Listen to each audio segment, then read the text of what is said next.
Bwana Yesu apewe sifa. Mtu wa Mungu, leo nimekuletea mafundisho yanahusu safari ya wito wa Mungu kwa watu wake. Kwa nini? Kwa sababu wapo watu wengi ndani yao wana wito, lakini hawajui kwamba wana wito na Mungu amewaita. Wanajikuta wanajiuliza, wanasema mtumishi wa Mungu, tunafanyaje kwa kuwa tuna wito, na namna gani tuanzaje? Tuna wito wa Mungu, lakini hatuelewe tutaanza wapi ili tuweze kukuza ule wito uliokuwa ndani yetu uweze kuonekana damu na nyama. Mungu anakupenda siku ya leo ili upate kuelewa namna gani ya wito ulio ndani yako. Tuanzie hapa Samueli 3:4. Biblia inasema basi wakati huo Bwana akamuita Samueli, naye akasema, mimi hapa. Akamwendea Eli kwa haraka akasema, mimi hapa, kwa maana uliniita.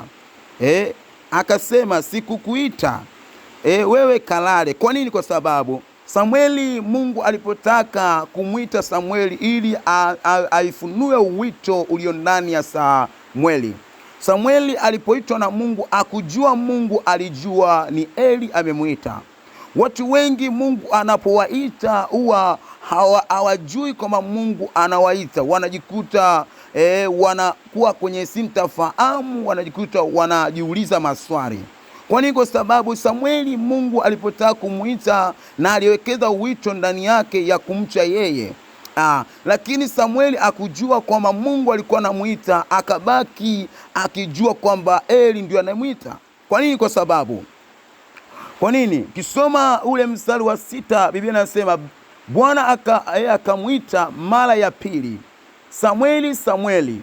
Akaondoka akamwendea Eli akasema, mimi hapa, kwa maana uliniita.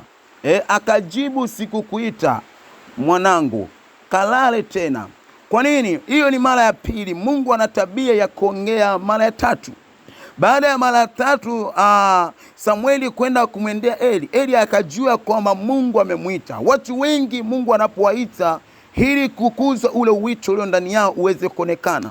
Watu wanakuwa hawajui kwamba Mungu anawaita, na Mungu asipojua kwamba anakuita kwa namna mbalimbali, huenda katika ndoto, huenda katika njozi, huenda kupitia watumishi wake, maana yake ili anataka uweze kumtumikia katika wito ulio ndani yako.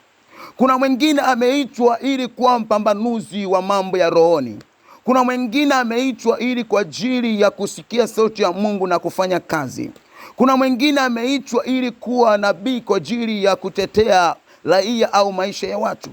Kuna mwingine ameitwa ili kuwa mtu wa kusaidia watu kwa namna mbalimbali. Kwa Mungu anapomuita mtu, huwa mtu anakuwa hawezi kusikia kwa sababu ni uchanga wa rohoni ulio ndani yake. Ndipo ule uchanga unapokuwa katika ndani ya moyo wako, unakuwa una uwezo wa kumsikia Mungu anaponena majira yale. Kwa nini? Nifuatilie sehemu ya pili nipate kufundisha habari ya safari ya wito wa Mungu kwa watu wake.